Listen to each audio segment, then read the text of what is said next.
Da, da, da, da.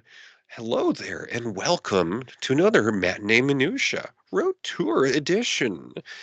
It is a Saturday evening as we're gathering together here. In fact, this is the mid-season, well, practically mid-season. It's actually not really, but it's our sign-off for the holiday season. It's our Crema and winter, whatever you want to call it, episode.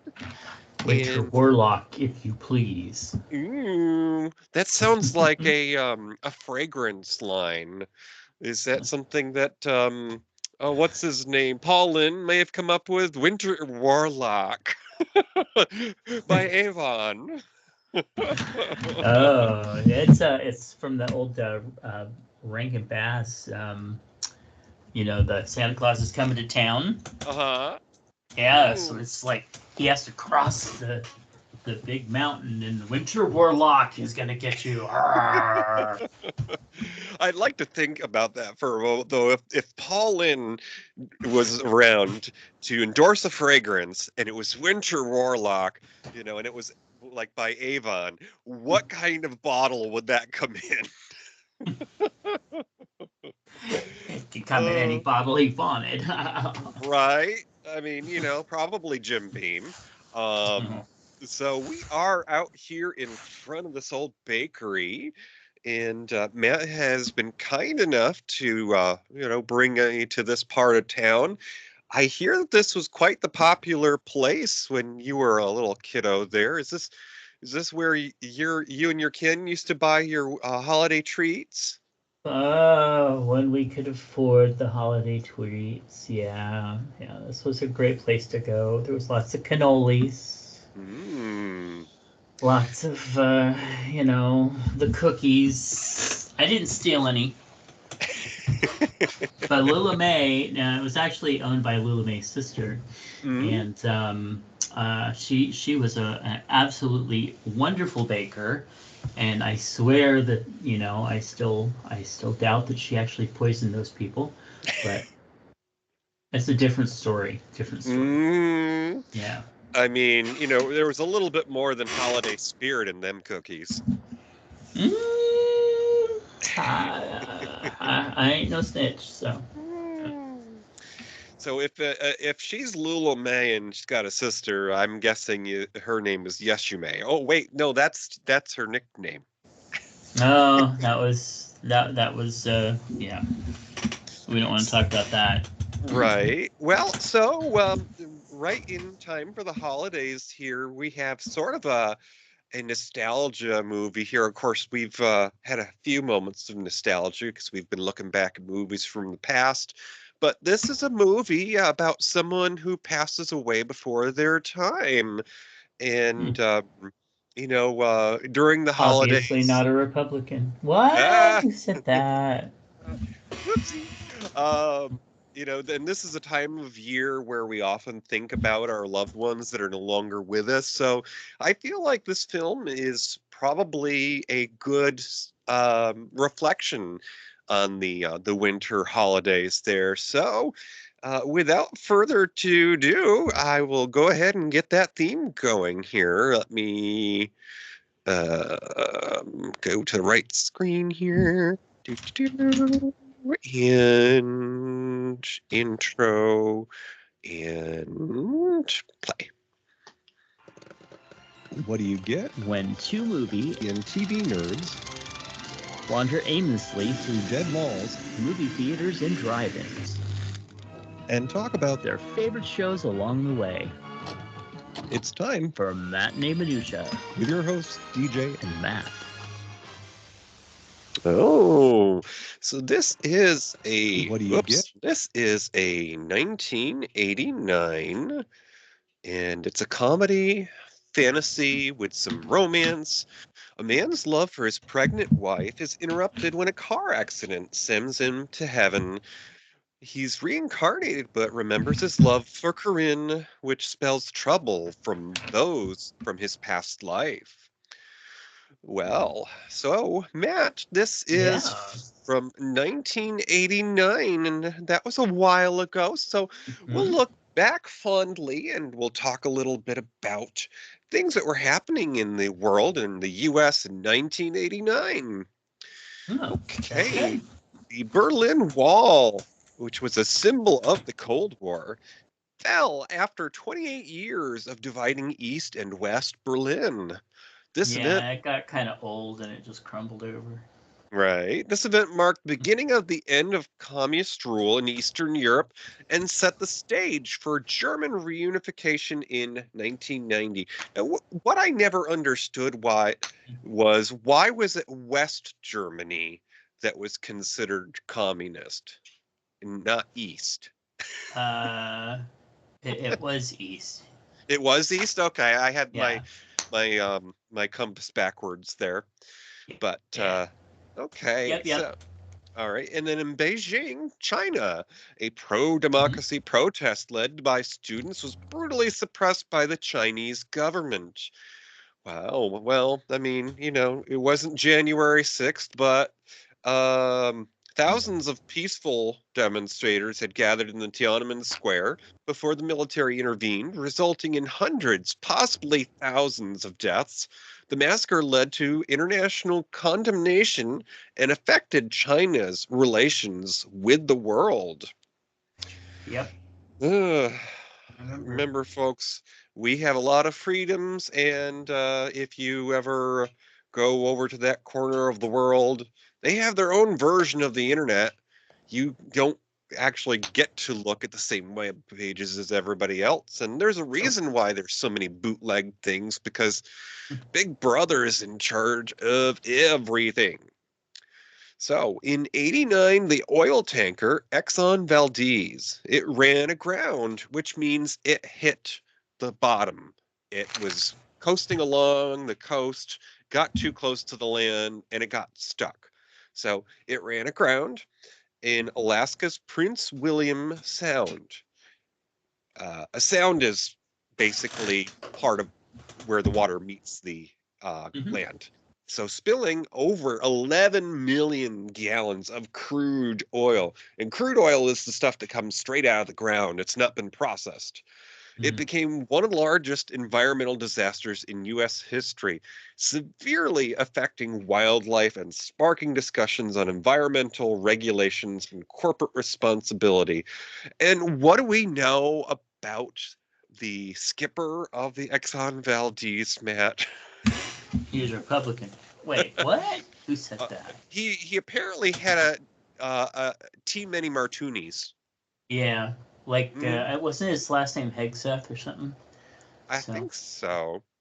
So, there's a big bird that drops off little bundles of joy, and in 1989, a few little bundles hadn't yet made a name for themselves, but they've since grown up, and some people know who they are. In fact, you might find out this person's a good tipper, or maybe this person's just a total beep. But who were the people who came into this world in 1989, Matt? well, let's see. Let's start with Daniel Radcliffe, who Oh, is known yes. for so many things. Starting with some little series he did called Harry Potter or something like Mm. that. But he has since grown up to be a fine, fine man. And then we have Dakota Johnson, who was part of the Vampire Diaries. Um, so I guess that's interesting. We have Chris Brown, singer and abuser. Sorry. We have Elizabeth Olsen, who was Wanda Maximoff, aka the Scarlet Witch. And she's the sister of the twins that were on Full House. Oh, not the ones that were in The Shining. Right.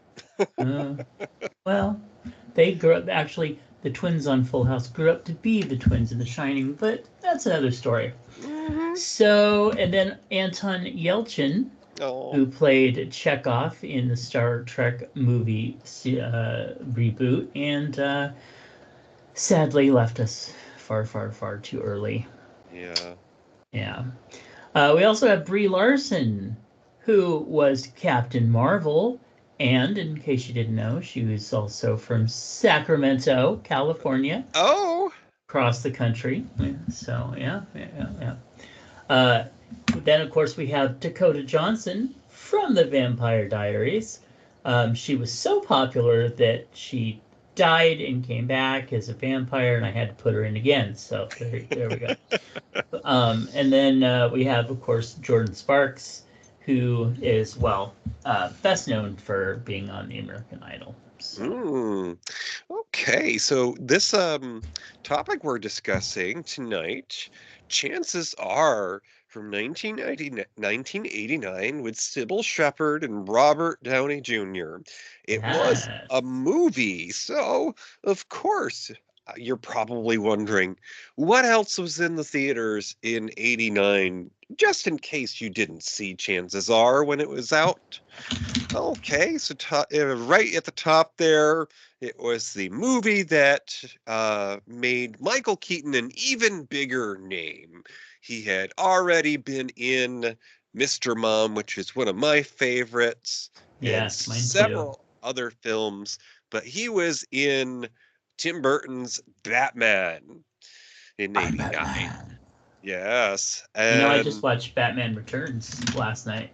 yeah, Yeah, I can't it's a remember. Christmas movie. That's not the one where the suit's got nipples, is it? No, that was the third one. This was the one with the penguin, and yeah. Because I think Val Kilmer became Batman after Michael Keaton, I think. Nope. Oh, Oh, yes. Yeah, uh-huh. you're correct. But he didn't get to have nipples. Oh, girl, he had my nipples.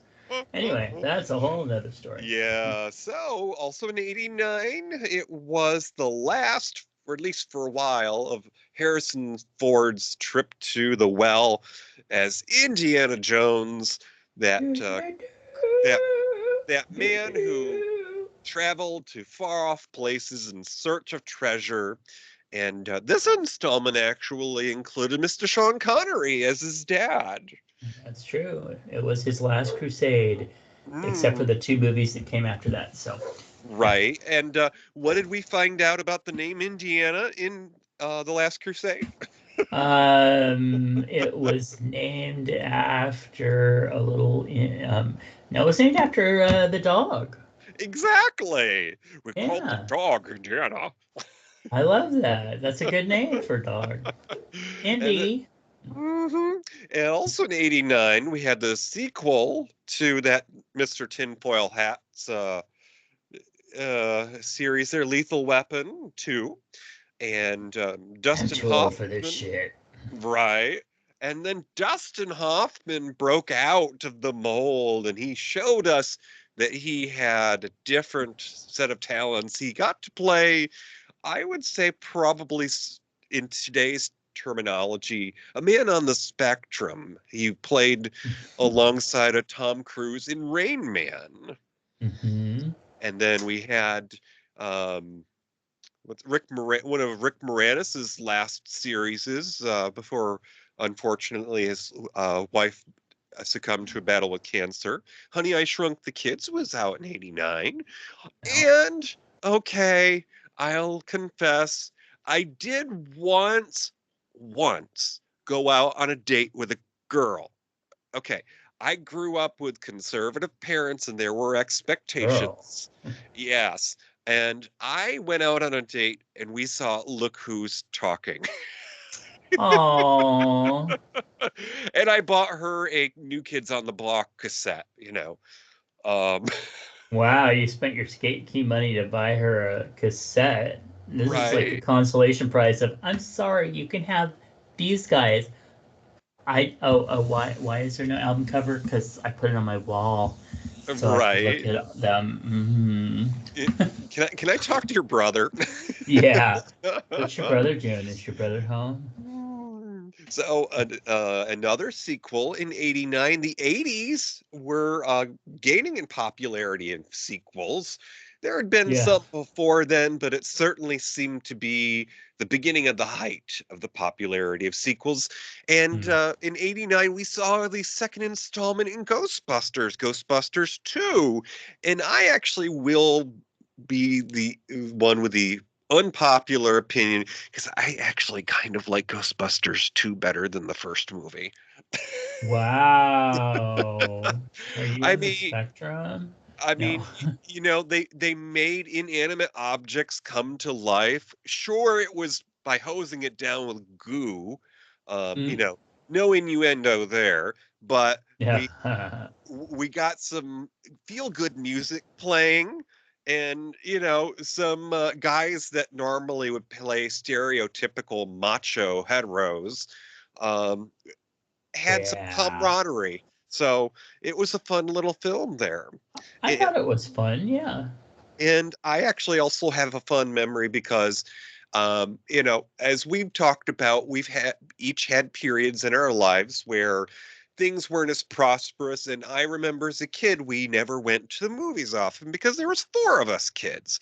But Mm. I remember Ghostbusters 2 because I actually got to go to the movies with my dad to see that. So Aw, that's special cool. memory. Now, Yeah. we also have an 89. Here is a little milestone in the history of animation because for the first time in, I want to say at least 20, 30 years, Disney made an animated film, The Little Mermaid. And Do you uh, want to build a snowman? Oh wait, no, this is under the sea. hmm Oh. And as some of you may not be aware, the version of the story of the Little Mermaid that ended up in Disney's film was not the original. In fact, the original tale did not have such a happy ending, and I'll leave Mm. that up to Yeah. I'll leave that up to you to Google. But I believe, if I'm correct, the original story that inspired The Little Mermaid was actually a queer romance. Ooh. Yes. And speaking of sequels, we had my favorite installment in the series, Back to the Future Part 2, because Nice. it introduced us to the power laces on the shoes. We got the hoverboards, and we had miniature food that you could just take out of a bag and zap. You suddenly had full-sized meals. See, I'm still waiting for that thing. That was ingenious. I was like, yeah, please. You get a bag of 20 pizzas for, like Mhm. $5 and poof. I mean, Yeah. I am all up for doing a, Kickstarter because I feel like Michael J. Fox needs to do a new movie. You see, Back to Mm. the Future 2 has something in common with reality because Biff basically became the guy that maybe Yeah. has been put into public office more recently. And, Mm-hmm.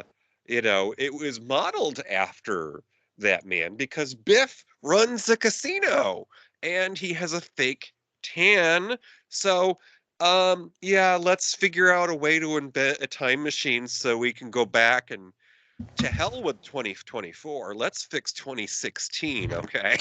Yeah. While we're at fixing things, let's fix them good.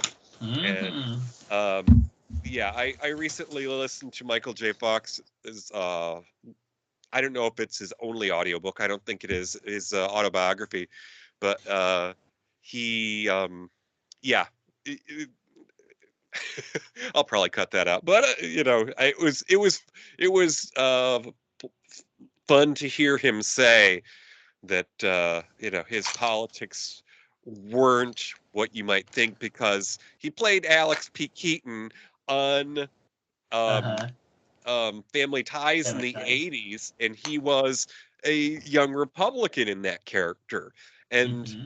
Michael J. Fox got invited to the White House to meet President Reagan at the time. And he's like, not really my thing, but I guess. Yeah, and by the way, I'm Canadian, and yeah. Oh, fun story. In his autobiography, he talks about the fact that apparently with his Canadian accent, if he says the word sorry, Uh, his, his iPhone thinks he says the wake word. Oh yeah, yeah. And apparently, in one instance, he called his sister-in-law in the middle of the night. But anyways, Back to the Future Part 2 is my favorite installment.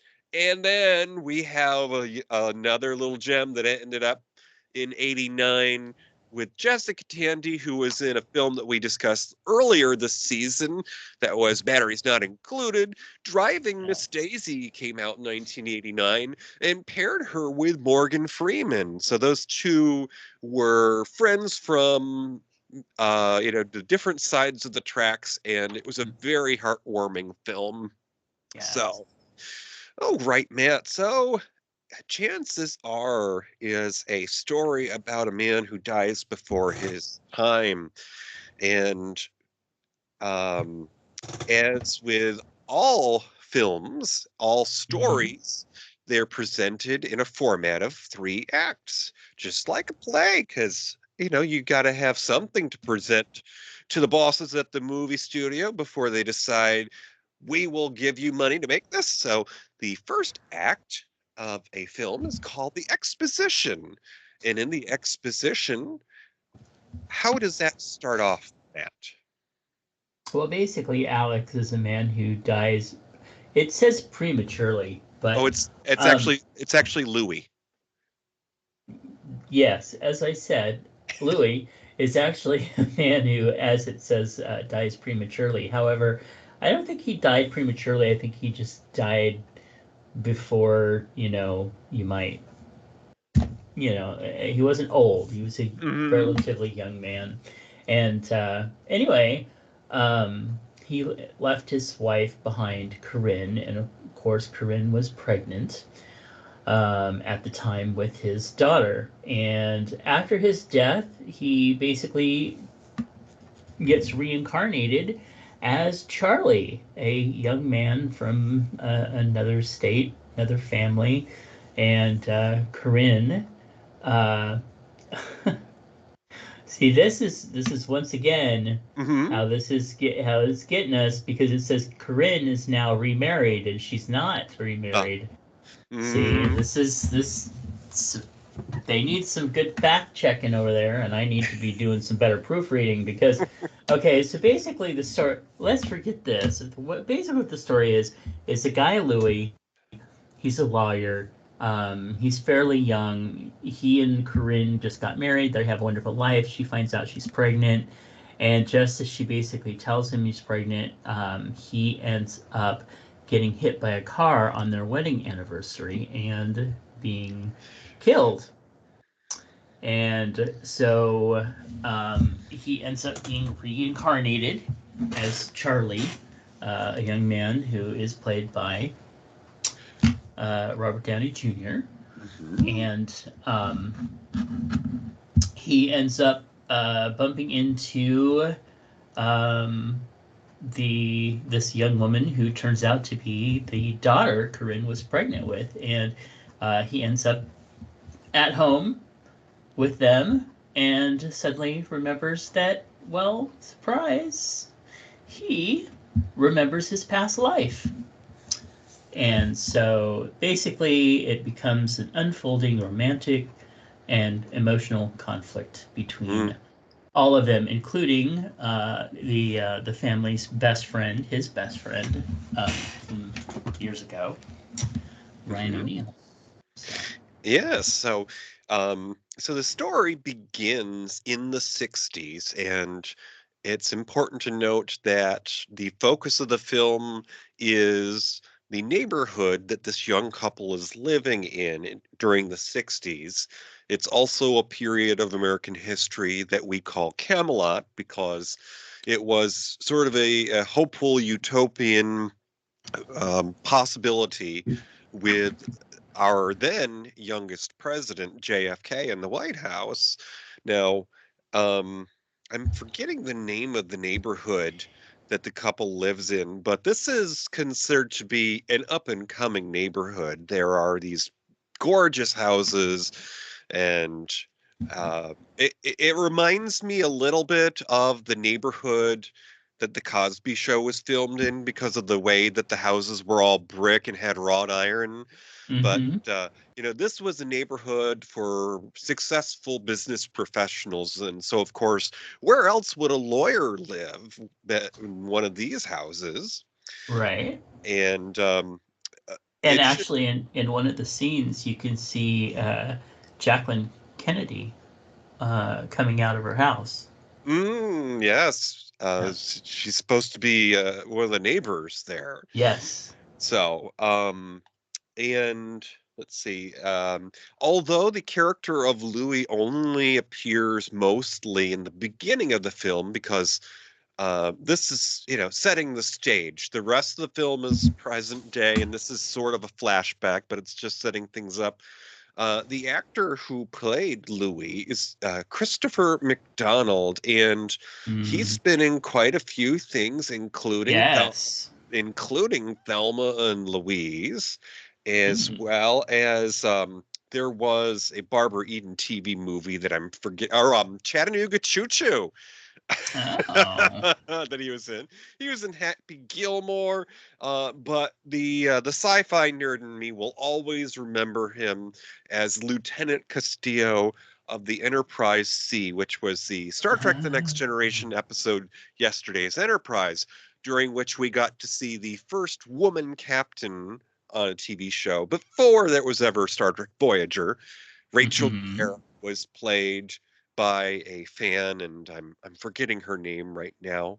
But anyways, Christopher McDonald was Louis.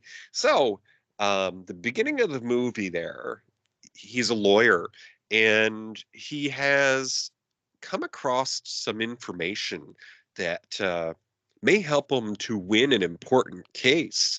In Mhm. fact, it's right when he's coming to dinner that he's just gathered this evidence. Now, we'll talk about that more later, but it leads you to believe that maybe that's why he was a target that night, because Well, that's the thing, is that I suspected that too. hmm But when you see the car full of young guys that hit him, they didn't seem like they were thugs or anything like that. They seemed just as surprised as he was. hmm But of course, So, that is probably the mark of a good hitman, is that you don't suspect it. But anyways, so there is a bunch of people who come together to make a story like the movie, and the person behind the camera is in charge of figuring out exactly how they want the story to be presented. So, Matt, the director who made Chances Are, tell us a little about them. well, his name was Emile, excuse me, Emile uh, Ord Ordolino. And he was born on May 9th, 1943, and he was basically a very popular and acclaimed American director and producer, celebrated for, well, he had a tendency to blend storytelling with dance on screen. Hmm. He was actually born in Queens to Italian immigrant parents and began his journey to in off-Broadway productions before transitioning into film and television. So he co-founded Compton I'll say it, Ordolino Films in 1967, and gained prominence through um, PBS series like Dance in America and Live from Lincoln Center, which were really, especially in those days, like pretty big things. Like a large section of America saw those. Um, and his talent for capturing movement earned him actually an Academy Award for Best Documentary for He Makes Me Feel Like Dancing, which was in 1983. And his commercial triumphs included Guess what? Dirty Dancing. Hmm. Also, Sister Act. So he was pretty, high profile there, and he was also openly gay. And of course, in that time period, sadly, he passed away from complications of AIDS on November 20th, 1993, leaving behind, of course, the legacy of vibrant dance-infused cinema that continues to inspire, and not only continues to inspire, but has become Broadway shows and, just what we consider classics these days. Hmm. And so, bear with me here. Some of the other things that Emil has done includes, as you said, Dirty Dancing, Mm-hmm. and let's see, he directed Sister Act, Matt. That's what I just said. I know, I'm sorry. Girl. I know, there will be some editing. Oh no, 3 Men and a Little Lady. Oh, Yeah, he did some big ones, but yeah. Oh, I can't tell you if that's a good big one, but well, wasn't as good as the original Three Men right. and a Baby, that's for sure. But Hmm. Okay. So we are at about the halfway mark in our program, so we're going to take a brief break for some nostalgia, and you'll hear some familiar little jingles there, because Cybil Shepherd was much more than a pretty face, but she started off as a pretty face. She used to do commercials for L'Oreal, and some of the people that operated the cameras in chances are were folks that were used to filming her in those commercials because, well, she liked how she looked on screen. well, yeah, if you Yeah, look like that, you'd like how you look too. exactly. Okay, we are back. So, the leading lady in the feature we're discussing today, chances are from 1989, was Cybil Shepherd, who was born back in 1950, just after Valentine's Day. Hmm. She's an actress, singer, and former model, known for captivating on-screen presence. Her breakthrough role was as J.C. Farrow in The Last Picture Show in '71.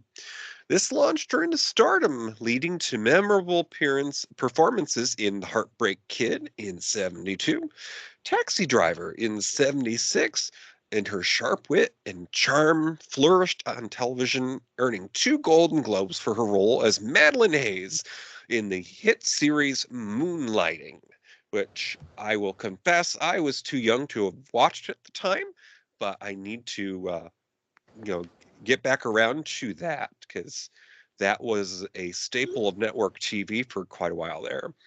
So she Moonlighting? Oh, absolutely. Yes. And of course, that also had us introduced to Bruce Willis before he started being in his acting films, or Oh, his yes. action films, I should say, not acting films. He was so dreamy. Hmm. Mm.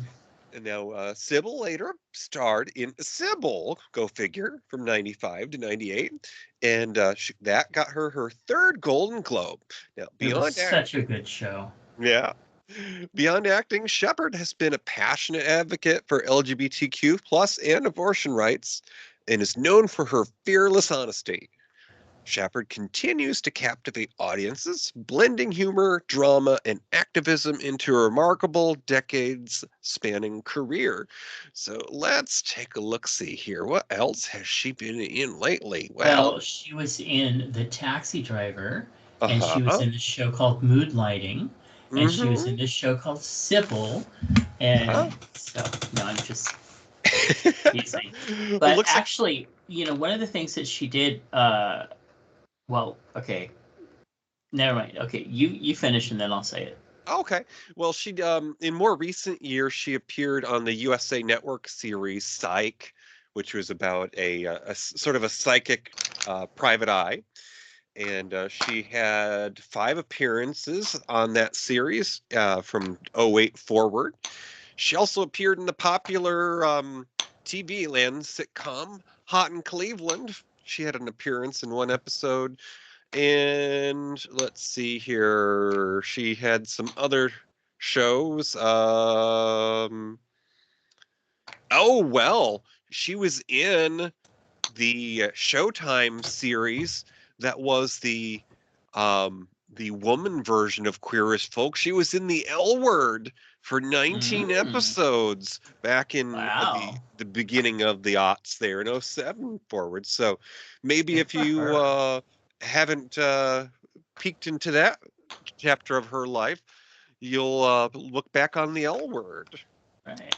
Well, one of the things that was interesting was that she, for quite some time, labeled herself as kind of a Christian slash Buddhist. But then in more recent years, like 2014, she talked about how she was now reconciled with her Christian teachings. Hmm. Not sure exactly what that means, but hopefully it didn't mean anything, you know. She paid Yeah. the bill for the meal with Kirk Cameron. I hope not. I hope that she stayed away from that mess. But So there is an up and coming handsome gentleman who popped into the story there after the uh, the young husband met his maker a little too early. And who played Alex Finch, the boyfriend, in Chances Are? well, you will not believe this, but none other than my dreamy movie boyfriend, Iron Man. Mm. Yes, Robert Downey Jr. He basically, of course, is an actor, but he's really known for versatile performances and his remarkable, well, basically comeback. Born in 1969, of course, his father was a filmmaker, so he started acting as a child. And his early career was marked by critical acclaim for things like, films like Less Than Zero and Chaplin, which he received an Oscar nomination for, and deservedly so. Brilliant piece. But despite his talent, his career suffered because he just struggled with substance abuse, including arrests and legal issues well into the late 90s and early 2000s. And he was basically kind of written off by Hollywood. But after multiple rehab stints, he made a successful comeback with roles like Kiss Kiss Bang Bang and The Zodiac. But it really wasn't until his major breakthrough, which came shortly after the Ally McBeal, stint where he did a few episodes on there and um, came back, and he was cast as Tony Stark in Iron Man, which really was the launch of the Marvel Cinematic Universe and cemented his status as a global superstar. Because him playing Iron Man led to appearances in other Marvel films and basically culminated in the Avengers Endgame, which is well, I won't give away the ending in case you haven't seen it in the last 6 years. Uh, but his journey was one of I don't know, just resilience, and he overcame so much to become just really one of Hollywood's celebrated actors. And we love a good underdog comeback story, and Mm-hmm. he really pulled that off. Yeah, something else that Robert Downey Jr. has done, something he accomplished was he was in Foster, one of Jodie Foster's first films that she directed, and he played a queer character in that. In fact, in 1996, as I believe, Home for the Holidays, which is one of my favorites to watch this time of year, and it was a very enjoyable film. But I don't know that many could have played the character as well as Robert Downey Jr. did. Yeah, he really did justice to that role, and he's always kind of been slightly open, I believe, about being bisexual, but it's always been one of those things that just kind of isn't talked about, but then it's talked about. Hmm. It's odd. So. It was just a handful of years ago now, I think. Some of the more recent things that Robert Downey Jr. has been in that I enjoyed, besides obviously the Marvel films, the Avenger movies, Mm, he was in a um, a retelling basically of Doctor Dolittle, and that was mm, pretty charming. But we were talking about folks that were born in '89, and you mentioned Anton Yelchin. mm. Robert Downey Jr. actually starred in a movie with Anton Yelchin back in 2007, and it's actually another film that I enjoy. It's called Charlie Bartlett. It's about a rich kid that becomes the self-appointed psychiatrist to the student body of his new high school. Now, if you watch that movie, I would say that there's a fair chance that that was the inspiration for Netflix's sex education series that had Gillian Anderson. Hmm. Interesting. Yes, but Anton Yelchin, at least 3 years before he became cast in the J.J. Abrams Star Trek movies. Wow. Yeah.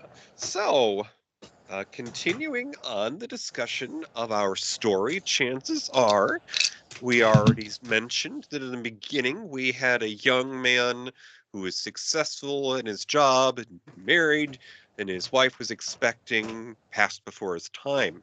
Now, as we are introduced to present day and his daughter is all grown up, and we meet Alex, who's played by Robert Downey Jr., now we get to the complication.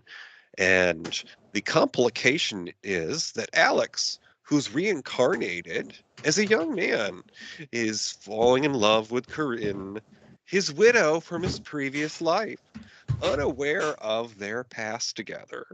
This creates tension as Corinne grapples with her feelings for him and the unresolved emotional connections. Now, that also gives us an opportunity to bring an honorable mention to somebody who plays a supporting character in the story here. And I'm trying to find who this gentleman was, but the therapist that was in this film. Did that Oh, person. so he played the governor on Benson. Which I am assuming at the time may have just recently been off of the air. So this Yeah. was the next thing that that actor had done. And I actually found him to be a really enjoyable character as that. Um, it wasn't too different than his character on Benson, Hmm. but it was believable. Um, but I would Yeah. like to open this for discussion. So the complication in in the story, we've got the Mhm. young man who starts having these feelings because he gets invited to dinner by the friend of the family. And now he's starting to notice things, even though it's his first time being at the house.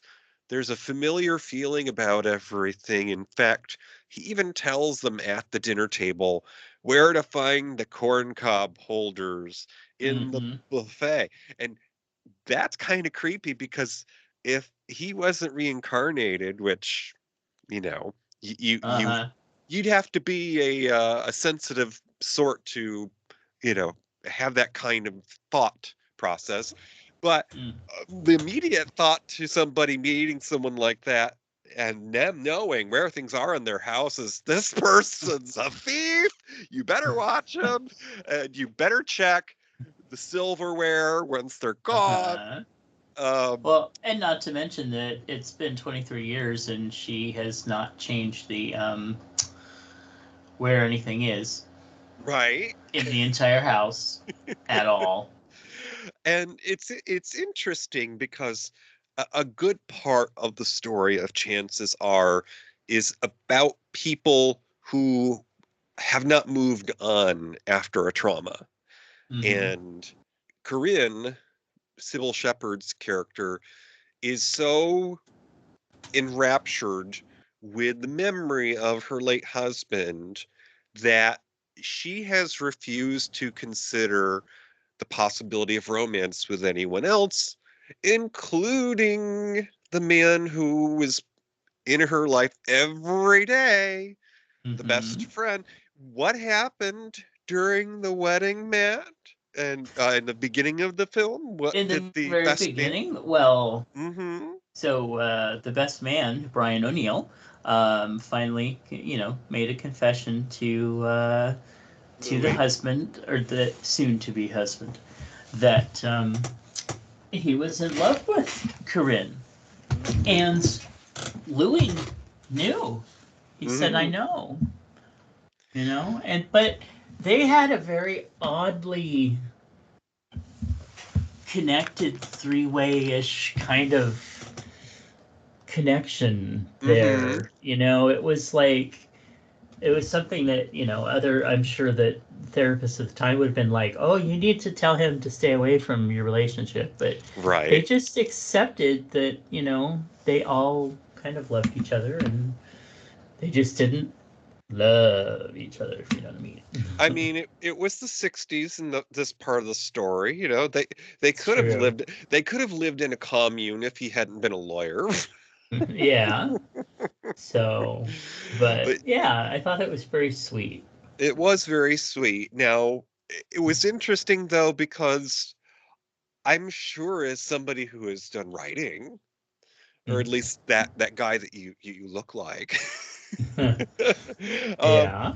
there is a popular storyline with women discovering themselves, or let's just open this up to people in general Mhm. discovering things about themselves by becoming interested in younger people. There is something about being in a relationship or taking an interest in somebody else. If there's an age difference, it causes you to realize certain things. And it's like standing in front of a mirror sometimes. You think, oh, I didn't know that, or oh, that's wonderful. And it's just, I'm simplifying, but these are Huh? the kind of things that we learn when we have conversations with people and interact. But in this Hmm. case, she's been leading the same life probably for 23 years. She gets up, goes to work, comes home, has dinner, Hmm. goes to bed, repeat, rinse, what is it? Yeah. Lather, rinse, repeat. It's like And her it's like her work life flourished and progressed and moved on, but her personal life just froze mhm. after he died. It's like that personal part of her just stopped. And I think it was the same for the best friend too. Yeah, I mean, even if it weren't for the fact that chances are literally depicts a man being reincarnated, even Hmm. with that element of the story aside, the fact that she's a widow of 23 years and takes an interest in a younger man, of course, she's going to reinvent herself by deciding that she's worthy of being in a relationship, that she's Hmm. going to take chances, she's going to discover things and have an adventure. So, whether or not Louis was reincarnated into Alex, she's seeing this therapist about the fact that she has not moved on from her late husband. And now, suddenly, that poor therapist is having to hear about her husband being reincarnated in this guy. And you know what? Reincarnation all aside, I'm sure that there is a great deal of truth to be had from the fact that we are often attracted by people who we are reminded of by others. So, Hmm. they say that you find your partner by looking for the traits that you found most endearing in your parents. So, Uh, I Uh, mean, if you're fortunate enough to have that kind of a relationship, or your parents are, I don't know, upstanding Emotionally people, stable. Yeah. right? But um, it's just the fact that she has decided to take a chance on romance again, and coincidentally, it's her husband reincarnated. Uh, Hmm. Coincidence there. I mean, it was kind of the flavor of the month for this period in time because I don't know how many years later it was, maybe only a handful of years again, but Shelley Long was in a movie called Hello Again. She Yeah. dies before her time and she's brought back to life. Yep. She didn't have to be reincarnated. They got to, and that's something for another discussion. I mean, come on. Mm. We put her spirit back into her body that's been in the ground for whatever amount of years, and it's Yes. absolutely fine. Well, and I mean this one too. I had okay, so there were a few things about this that were a little interesting. Yeah. And let's start with the fact that if I had been not if I had been the therapist or anything else like that, I probably would have thought that she was kind of nuts too, because the dialogue is written insane. Like, I mean, even when he goes to, and you could tell maybe this was the 80s, Mhm. um, because when he goes to talk to her and say, look, I'm your husband, and from your past life, or from my past life, I was reincarnated, and blah blah blah and blah blah blah, and I'm remembering now. He basically pops out of the closet and holds her down on the bed, on top of her, and I'm like going, girl, you don't do that, I mean, Nobody's going to listen to you when they think you're about to attack them. I mean, like if Uh, this movie had been made a handful of years later, she would have said the R word. Oh, yeah, she would have just anyway, but not to mention the fact that when he first starts to remember at the dinner table and they let him stay, I'm sorry, but if somebody's acting like that at my dinner table, I'd be like, "Okay, girl, it's been real nice knowing you. I'm sorry you got to leave, but bye-bye." Because, because he was too nuts. That's Mm, just like that was crazy. But the thing that really threw me about this is I'm all like, wait a minute. So you get this girl pregnant, you get your wife pregnant, she has a daughter, and you get reincarnated because you want to be with her, and let's fall for the daughter, and everybody's okay with it. Oh, don't worry, honey. You're going to be marrying your father from your past life. No, that's not creepy at all. right. But I'm watching the whole film going like, okay, they've got to break them up somehow. This is not kosher. But and then at the end of it, she's just like, oh, it's okay. La la la. I'm gonna marry your best friend, and I'm gonna watch you marry our daughter, even though you don't remember it now, because for reasons we won't spoil. Right. But I mean, anyway, it was like, wait a minute, something's really fucked up about the 80s here. I mean, there was a cute moment or two in the film where they tried to save that, where uh, Robert Downey Jr. is laying in bed, and the daughter has snuck in, and Uh-huh. he says to her, "It's way past your bedtime," Go to your room. What? and But I mean, yeah.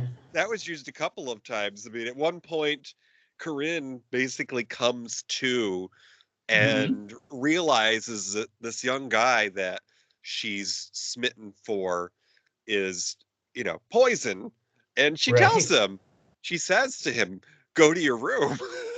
Well, and I love the line at the park where it's like, "Oh, don't worry, your son's already paid." Like, Sybil doesn't look that much older. I mean, come And on. I mean, it should be noted that part of the trivia of the casting was that Hmm. there were 14 years between Robert Downey Jr. and Sybil Shepherd, so she was not old enough to be his mother.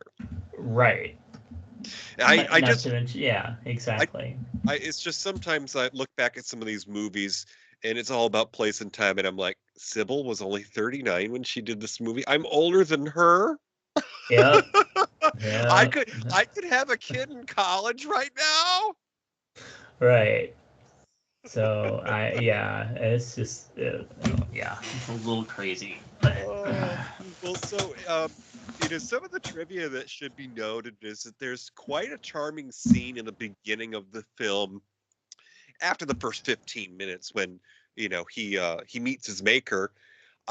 He's in the hereafter, and everybody's just going around. I mean, it was a very popular thing to have things depict heaven in the 80s. You had all those George mm-hmm. Burns movies and this, and Yep. we even did an episode the other year with Olivia Newton-John, Twist of Fate, and that involved, angels basically um, altering reality. But anyways, oh yes, so one of the scenes is in the hereafter, and of course we assume that these are angels, but they don't go to the cheesy, No layer. wings. Yeah, there's no Yeah. wings and no halos. They've just got these big glass tablets, which, mind you, there's no internet really in '89. And, Mm-hmm. computers still take up your whole desk. So the idea of a tablet is more of like, a little blackboard. But Yeah. there Well, is and of course you know the shape of them. right in the Ten Commandments. But Yeah. uh, it's funny because watching something from so many years ago now, you pick up on things, and I heard a familiar voice, and it was one of the angels that was leading Christopher McDonald's character Louis through the line as he's arrived in the hereafter. And I couldn't quite place who it was, just the voice was familiar. So I turned away, or I closed my eyes or something, and I listened to the voice again. And oh my goodness, this is an actress who has played many supporting roles over the years Mm-hmm. and is a person who grew up here in Western New York, where DJ is originally from, at least. And she is somebody who, in more recent years, was on Anna Faris's Fox sitcom Mom. I'm talking about Mimi Kennedy. She was the crazy cat lady in their AA support group Oh. way back in Yeah. '89.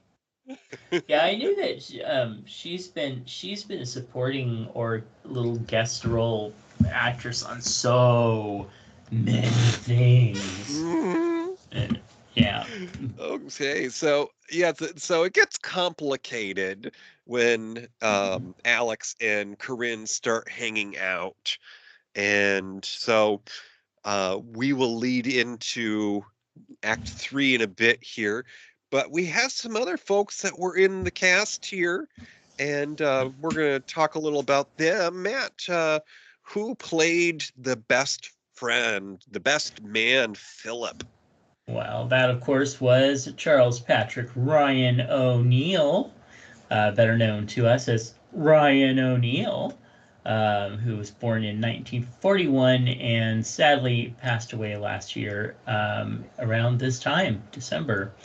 Now, of course, he worked in both television and film. Born in L.A., he trained actually as an amateur boxer back in 1960 when he started his acting career.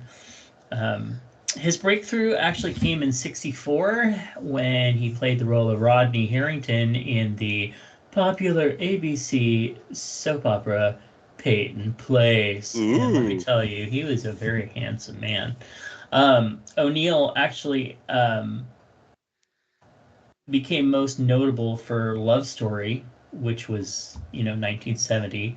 And then he got an Academy Award nomination for Best Actor, and got notable roles after that, like with What's Up Doc with Barbara Streisand and Paper Moon, Barry Lyndon, A Bridge Too Far, and of course The Driver, which was Ooh. 1978. But yeah, he went on to have quite a notable career and be known as a very, very handsome man.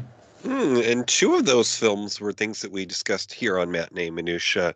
What's Up, Doc was a film that Mm-hmm. Toppy actually mistook as being one of his mother's favorites, and come to find out not. But that was quite a charming film because it also had a supporting role played by Madeline Kahn, who was the Yes. fiance. Mm. And then we had I actually referenced that movie in one of my books. So, oh, and then in yeah, surprise. Paper Moon had Mm. Lindsay Wagner, who of course some of you may remember Aw, from The Bionic Woman. So those are yes. two past episodes of Matinee Minutia that you can dig back in the archives and listen to. So another member of the cast played the charming and sweet daughter, all grown up, Miranda, who was played by Mary Stuart Masterson. She was born in '66. She's an actress and director. She made her acting debut as a child in The Stepford Wives back in '75 before Ooh. taking a decade long break to focus on her education. Now, she rose to prominence in the '80s with roles in films like Heaven Help Us in '85, Some Kind of Wonderful in '87, and then, of course, the film we're discussing tonight in '89, Chances Are. She later went on to further acclaim for Fried Green Tomatoes in '91, where she starred alongside of Kathy Bates Yeah. and Jessica Tandy and I'm forgetting her name, who That was other on person. Yeah. Mhm. the actress who was on The West Wing. Let me just take a quick look because I can't leave her out because she was the star of I want to say Showtime's Weeds series.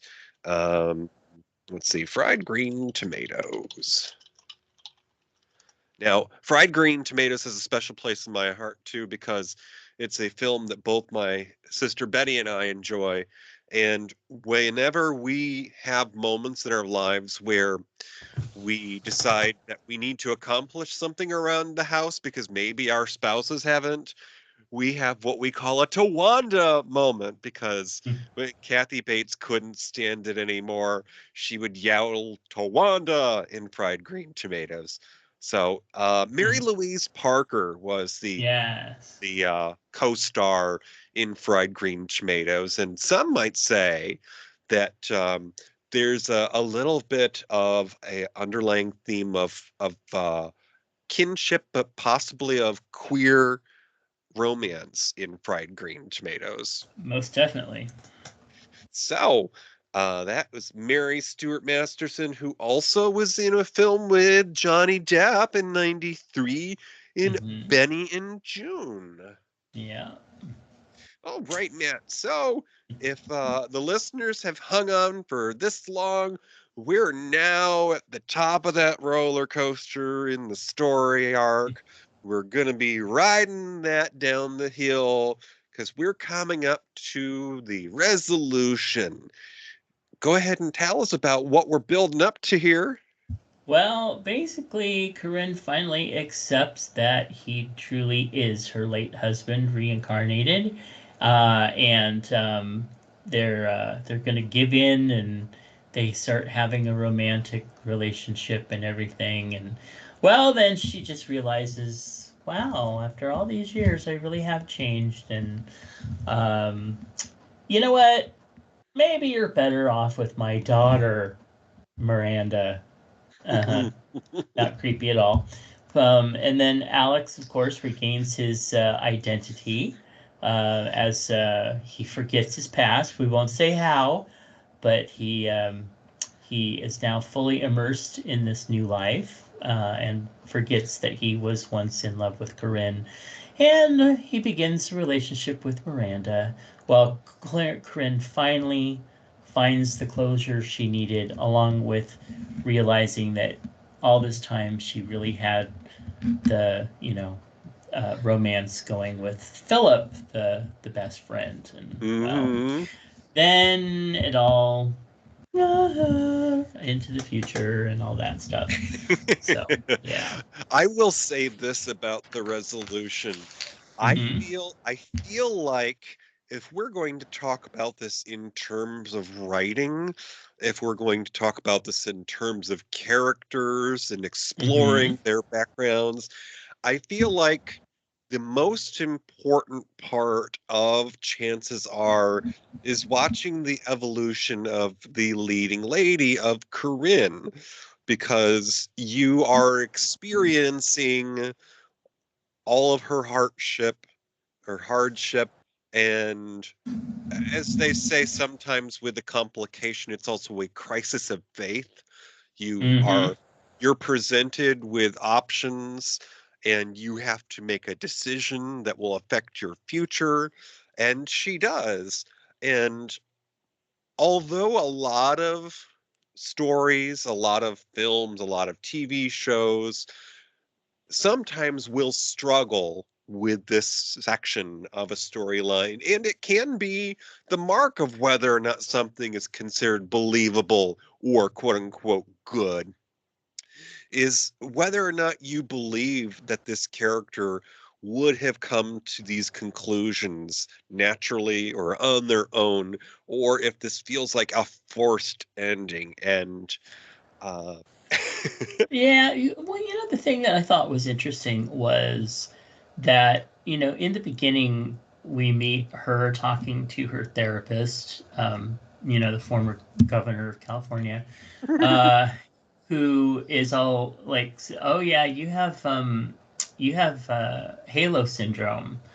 You're idolizing your dead husband, and it keeps you from moving on. Blah blah blah." Well, and it's made to be kind of funny and dithery, and he's a little nutcase, or whatever. But actually, when you get to the end of the whole film, he was right, and she realizes, well, wait a minute, maybe I have moved on. Maybe I just have been keeping him, idolizing him because of how good he was and what he had, but making him out to be more than he was. Because here I really have moved on to Philip. So he kind of was right in a way. So I mean, I think that she did a really good job of being comedic through the film and yet also evolving the character. And she did a really good job. So, yeah. I without think giving she was the main thing of the film, though. yeah, She really was. most certainly.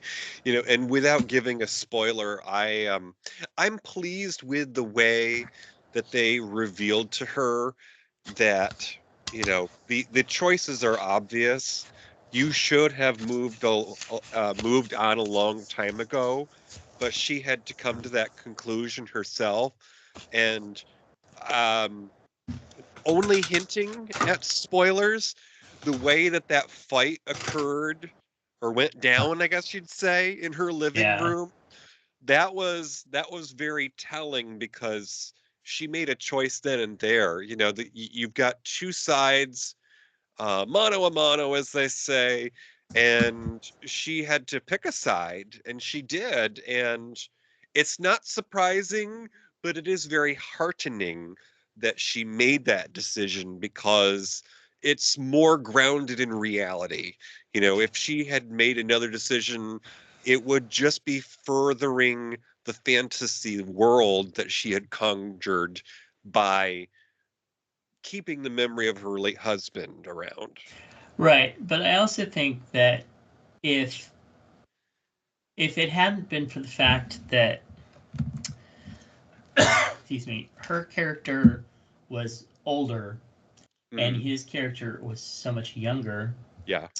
that they, I don't know, I don't know whether they would have made it happen or it would have happened differently, but there was no other outcome for a 1980s movie about uh,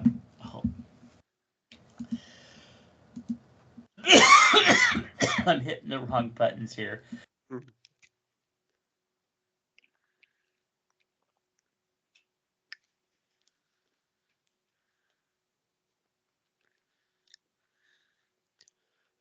Sorry, I was hitting. I was trying to hit the mute button. I was hitting Uh-huh. the one that you were displaying and not the one I was displaying. So there we go.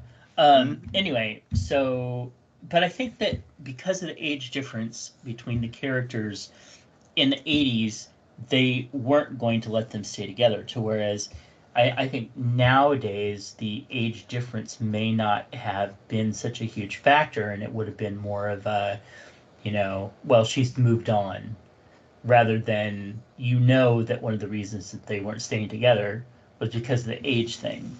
Mm, and this I may edit out, but I find it Mhm. interesting because if you base things in terms of real world events, so for those who don't know, it wasn't until the 70s that women could have their own bank accounts, their own Mhm. credit cards.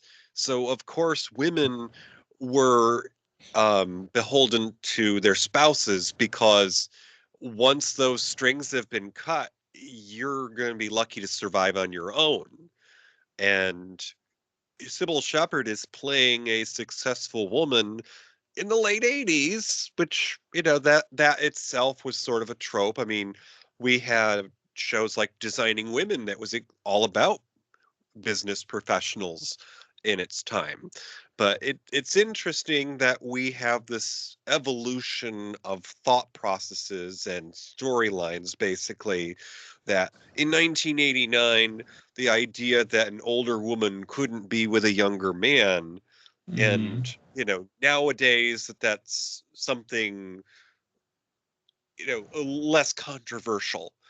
But Yeah. there's, Well, and not only that, but when the movie started out, she was, it was the 60s, and she's just like content to be the happy homemaker and get pregnant and raise their family, and everything's just going to be la di da. I'll wait for you to come home, And in the 80s, she's like, she is the head, one of the heads of the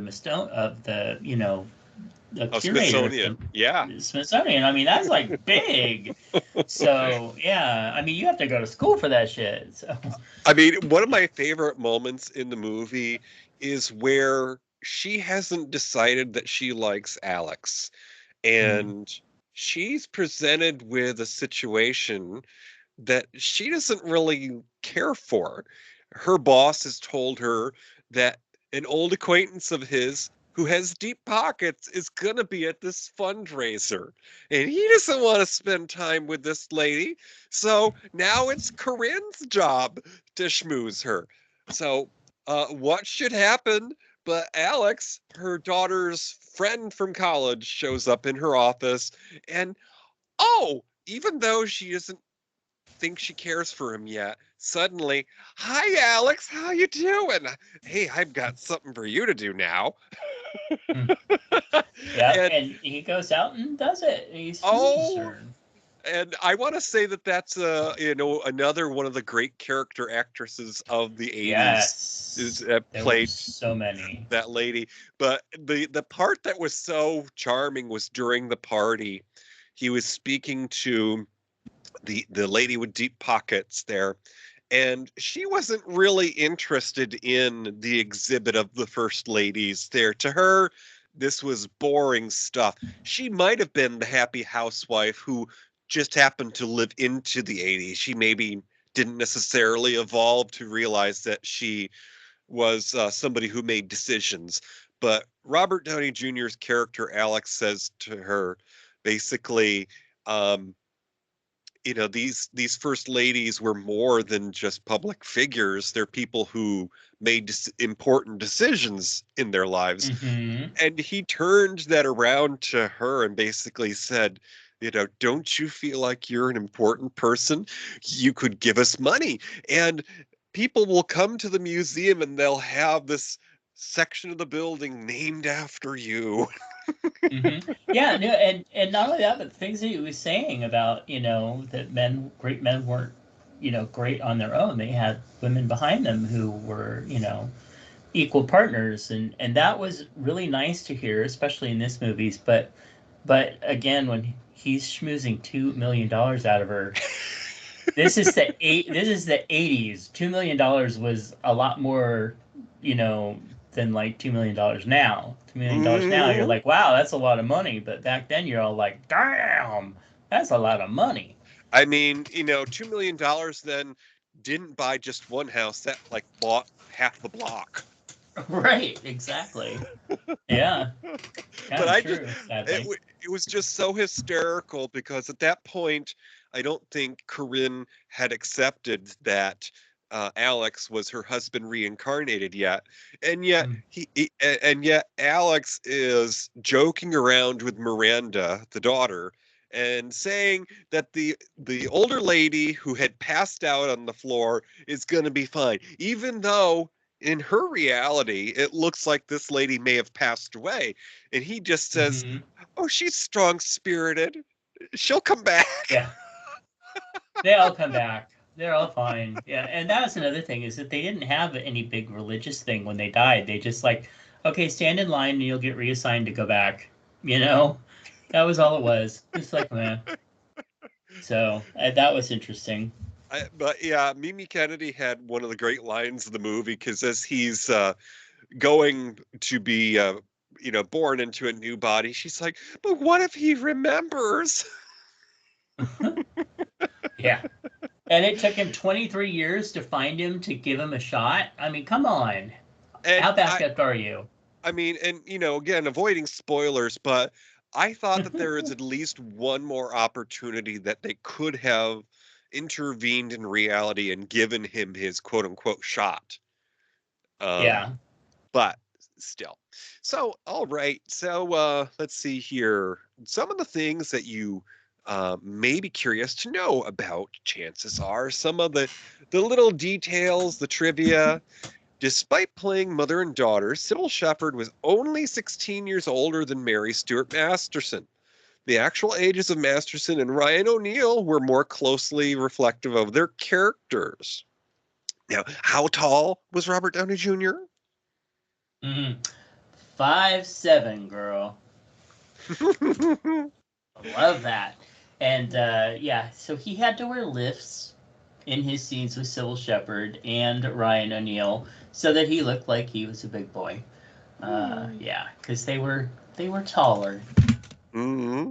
And a member of the Brat Pack, Rob Lowe, who turned down the role of Alex Finch. And I am glad because I don't think he would have done good.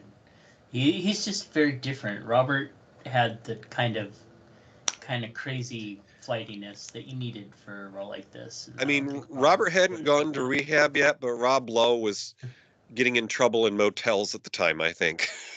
May have seen that video. The working title for the film actually was Life After Life, which, wouldn't have been a bad title.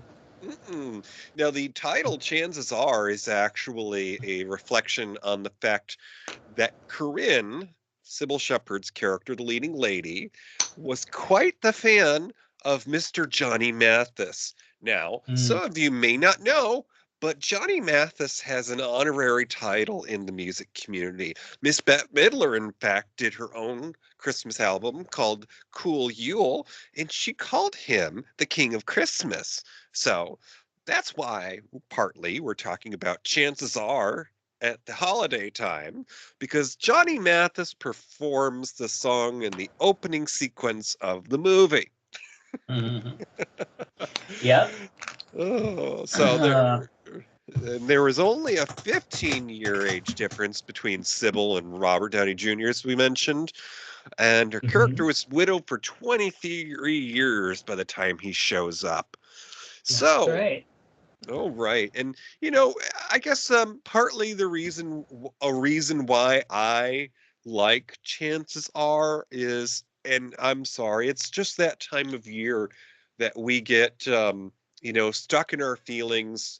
And as I said in the beginning, we miss people that have passed away, people that we have fond memories of, and chances are has a special place in my heart because Corinne had a life before her husband passed away. It's another chapter of her life. Was it meant to happen like that? Who knows? But looking back at my own life, it's hard to think that my own dad has been gone half of my life. So Hmm. chances are is something that I can very much relate to because the 60s, when this film begins, is also the time period when my parents met and got married first. So it almost feels like it could have been their story. But I mean, my folks were together some 35 plus years, so it's not exactly, but it's just somebody who's not quite reached their mid-century mark, looking back on life and saying, I'm old. Um, Mm. I recently talked to a coworker about the first time that I saw a live theater production, and it was going to Toronto, Canada, to see Phantom of the Opera. Hmm. This was back in '95, Matt. And you know what my coworker said? I was born in 96. '95, but yes, That's the year I was born. Oh, right. gross. Oh, Yeah. so Yeah. so chances are you might like chances are, and in a moment we'll tell you some other things that you might enjoy. So, despite the flaws that we mentioned, that maybe certain scenes were not necessarily believable, maybe some of the dialogue could have been improved. What's your general feeling of chances are? Um, it was cute. Yeah. I mean, yeah. I think it was a really good cast. I think Cybil was great in it. I think it was a well-directed film for Hmm. sure. Um, yeah, there were some things about it that kind of made you go, "Huh? Wait a minute, that's kind of weird." But overall, I think it was just a nice little movie to Hmm. just forget your troubles and watch a nice little movie. And I think that the actor who played her husband in the beginning before he got killed, uh, there were some nice shirtless scenes with him. I did not remember him actually being that attractive, so that was nice. But yeah, I'd recommend it. I do, and I would say that the storyline is quite charming, and sure, there may be some flaws in it, but watching films like chances are worth it, especially to see the beginnings of some people's careers, like Mm-hmm. Robert Downey Jr. and Mary Stuart Masterson. Mm-hmm. And if you're like myself and maybe saw this when it was more recently released, it's worth watching it again as you're older, because maybe you'll relate more with Corinne, or maybe you'll relate more with Philip. Maybe the experiences that you've gone through in life, the choices that you've made, will help you to appreciate what those characters have gone through. Yeah. Mhm. Nice. Okay, so we are out here and getting ready to load up the truck again. We found some old menus from the bakery, and it looks like there were some Christmas cards still in there. So, we're going to talk about things that you might enjoy if you like things like chances are. So, I'm going to recommend a more recent film. This is from 2001, and it's a comedy. It's a fantasy. After dying before his time, an aspiring black comic gets a second shot at life by being placed in the body of a wealthy white businessman. I'm recommending Down to Earth, starring Chris Rock, Regina King, who some of you may remember as the daughter on the sitcom 227, and up and coming and more recent actress Jennifer Coolidge, famous from the American Pie film series, and a personal favorite comic, Wanda Sykes. check out 2001's Down to Earth, folks. And, maybe if you're not a fan of Chris Rock, watch it because Jennifer Coolidge and Wanda Sykes are in it. Decades worship me. I don't know why, but I love it. I love Jennifer Coolidge. All right. Okay. Well, for me, I'm gonna recommend this movie where Steve Brooks, played by Perry King, is a sexist womanizer, and he gets killed by a group of his angry former lovers. Yes, lovers. And in heaven, he basically makes a bargain with God for redemption and agrees to return to Earth. Once there, he must have a sincere relationship with a female and make her fall in love with him. If not, Steve's soul will become the property of the devil. But the devil hedges his bet. And, well, Steve gets reincarnated as a woman named Amanda, played by Ellen Barkin. It's 1991's Switch. I remember loving this film. Thinking it was so fun. Oh, I'm just looking at the cast of this here. Oh, Jim J. Bullock is in it. Yes, and Jimmy Smits is in it. It is a fun film. Oh, and it's directed by quite a popular director, Blake Edwards, who did Yeah. the Pink Panther movies and also wrote Victor Victoria. So if you're on the fence about whether or not you should see Switch, remember that this guy did the Pink Panther movies. Yeah, it's worth it. It's a really good film.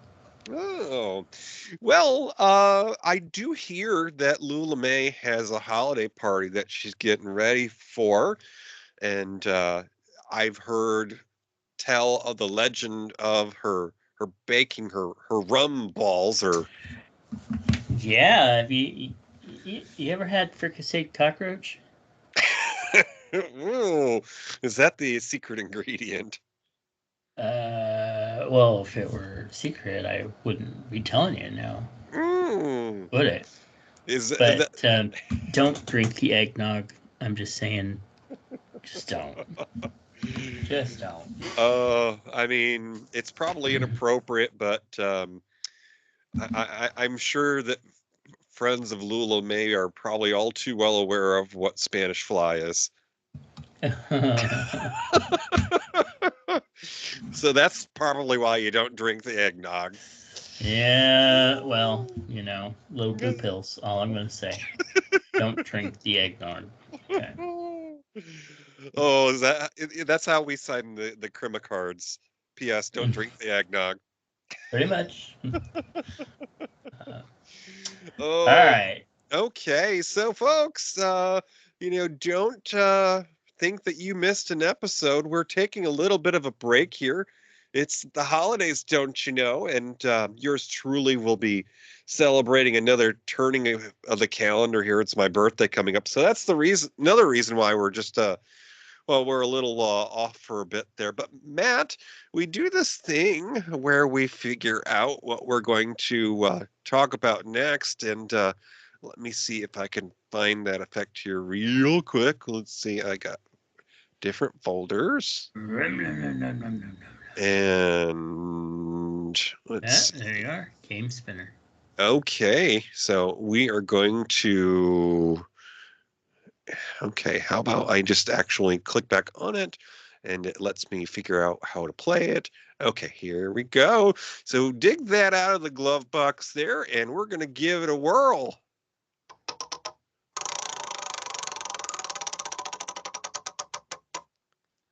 Ooh. Well, despite that weak little spin. All right. Well, hey, next time on Matinee Minutia, we're going to be talking about Sam Stone, played by Danny DeVito, is a man who hates his wife, Barbara, played by Bette Midler, so much so that he wants her dead. He's ecstatic when she He's ecstatic when she's taken by a duo of kidnappers who want $500,000 ransom in exchange for her life, fully intending to ignore every one of the kidnappers' demands in hopes that they do him a favor and murder her for him. Well, the two confused kidnappers, played by Judge Reinhold and Helen Slater, have to figure out how they're going to get their money and what they're going to do with the overbearing Barbara. It's 1986's Ruthless People.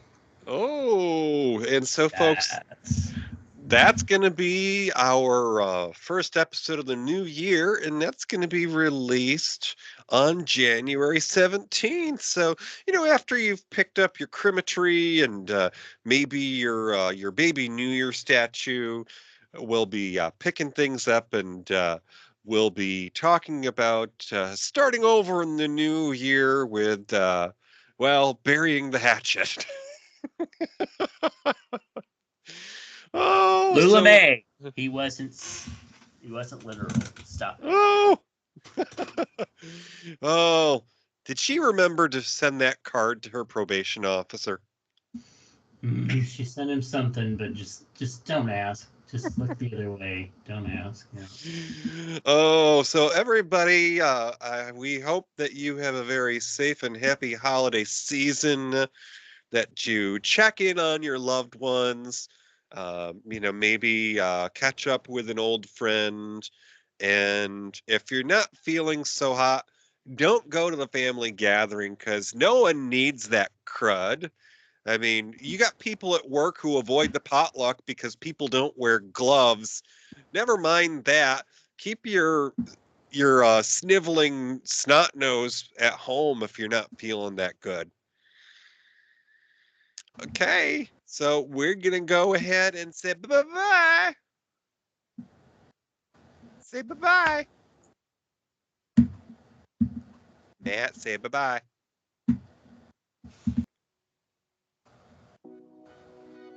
Thank you for listening to Matinee Minutia.